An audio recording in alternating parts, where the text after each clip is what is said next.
welcome back to my channel. I'm Cassie Villela and I'm a realtor, property manager, and investor here in San Antonio, Texas. On my channel, we talk about all things real estate, from data and investing to home design and gardening. So if that's your cup of tea, remember to subscribe, like, follow. All my social media is down below.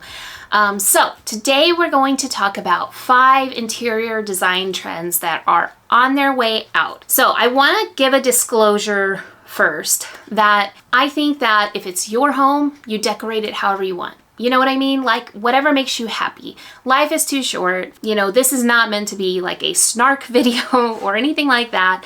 If it makes you happy, do it, babe. Like, you know, nothing that I say should make you, if you're like, but this is my favorite thing, just do it. I'm making this video because I'm a real estate agent and people often ask me, you know, like I'm updating my kitchen, what's something to avoid, what's good. Like if you may move in the next 5 years, then you maybe don't want to go like super all in on a theme that appeals to very few people, right? So that's what we're talking about here. You know, do what you want with your home.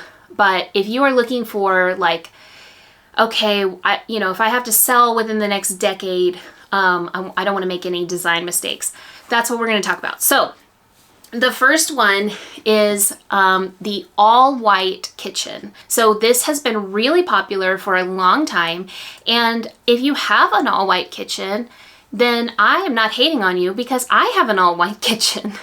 We bought our home about 1.5 years ago and it was a flip. And, you know, flippers often just kind of do whatever's easy, whatever appeals to like the broadest spectrum of people. And so my kitchen, when I bought this house, all white, white cabinets, white countertop, white marble countertop, white subway tile, white ceiling, white walls, like everything is white.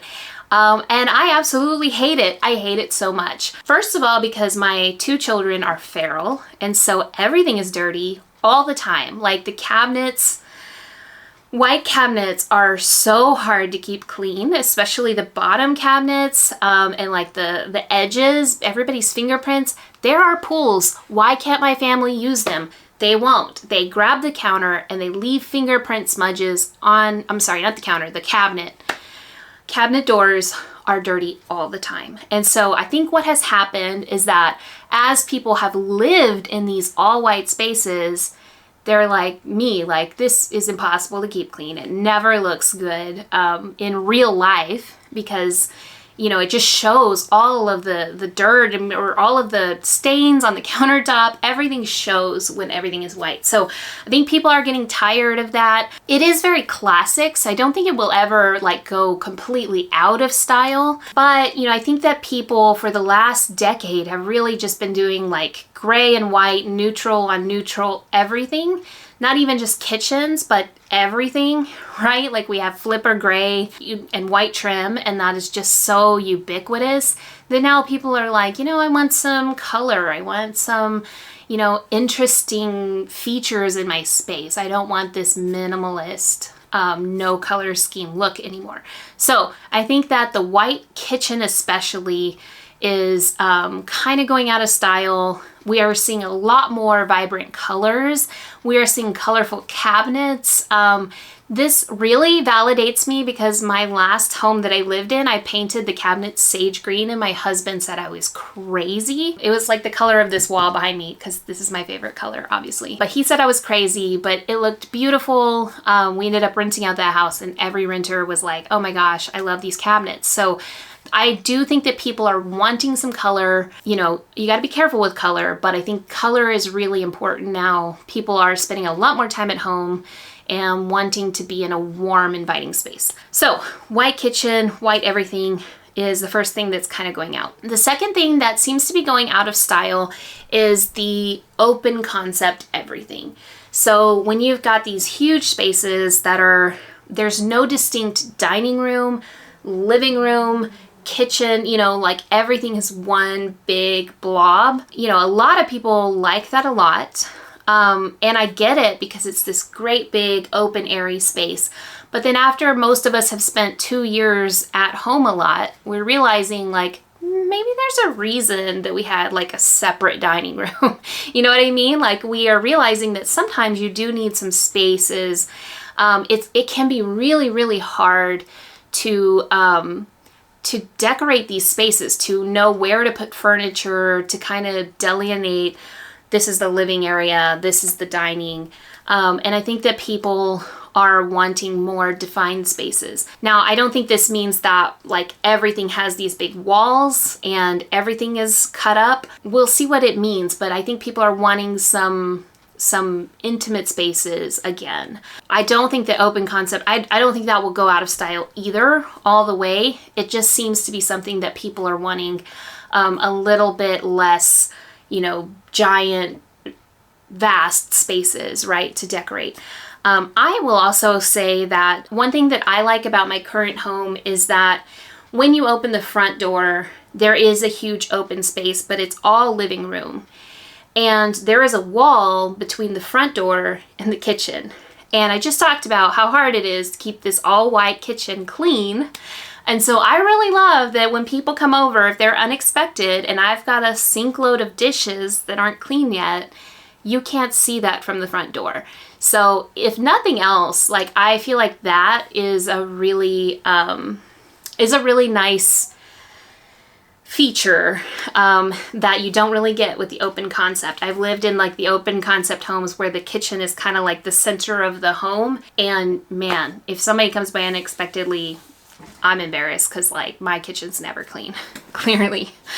So number 3 that I'm going to talk about is barn doors. A lot of really strong opinions on barn doors, but I think the main reason that they're going out, kind of like I said with the kitchen, as people have lived with them, they just are pretty impractical. So like the worst offender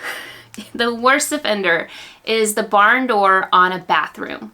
Like, there is a reason that we need the bathroom to be a closed off, sealed space, right? The barn door, it doesn't lock, so if you're in the bathroom and you have an unlocked door, a lot of people after living in that just hate it. Again, something I don't think will go completely away, because I think there are certain instances where it makes sense. Like sometimes you just can't have a swinging door. The space doesn't allow it for whatever reason. And maybe it's a space that you will almost never close it. And then, okay, yeah, a barn door makes a little bit more sense, or a sliding door. It doesn't have to be like a rustic barn door. It could just be a sliding door, right? But I think that the barn doors, just don't, a lot of times they end up swinging because the bottom track either doesn't exist or gets messed up. And so it's just not, it doesn't close well, right? So if you really need a space to be private, you're not going to have privacy with a barn door.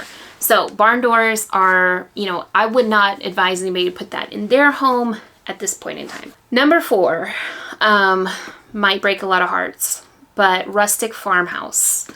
Now, notice that I put the adjective rustic there. We have really seen people go overboard on like the reclaimed wood and like the pallet wood. And so people have just gone overboard with it. And now it's a vibe, but it's just very specific, right? And so I think that is going to, especially in a few years from now, it's just going to scream like 20 teens, right? And so it's not that farmhouse is going out completely, but it's kind of becoming more modernized. So the rustic,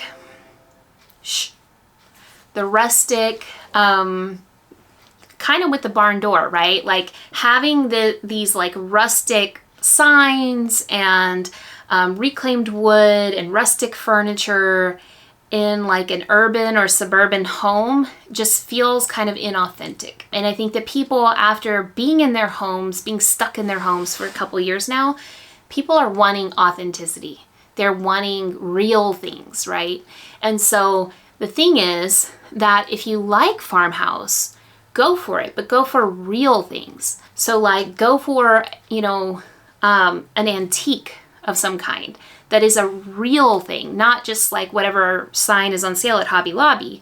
Not knocking Hobby Lobby, but just as an example, instead of the sign that says, you know, like farm fresh eggs, but you don't have any chickens, maybe you just buy like a nice picture, you know, that is from like, that has a farmhouse look that was actually used in the past on a farmhouse. Like that has some character, that is interesting, right? So that's kind of where I think people are going with it, and kind of just updating it to be more utilitarian farmhouse, if that makes sense. So yeah, again though, if you love farmhouse, go for it. Like there's still enough people that like it, that I don't think that it would be detrimental to selling your home down the road. But again, I think this is one of those things in a decade, it's going to be like the way we look at seashell sinks now. You know what I mean? Like it's just going to really scream, this was decorated in the 20 teens. So Rustic Farmhouse is kind of on its way out. The fifth thing is minimalism. Now, I really like minimalism. I love it when I see it in magazines and things, but I think what we have discovered is it's not very practical. Again, if we're stuck in our house for 2 years, that minimalist design is not very practical, especially if you have like kids and pets and things. Like you need things, right? You need some interesting things in the space, and there are practical things you need in a space, right? Like you need some blankets and pillows and books and interesting things to play with if you have kids, you know, things like that. You get it, right? Like this minimalism where, you know, my home is just stark and clean and I spend a lot of time out, so that doesn't matter. Well, after 2 years, we're like, no, we're in this home. This is boring. I want something interesting. I want something to look at. So that's kind of what's happening. We're actually kind of seeing a trend towards maximalism,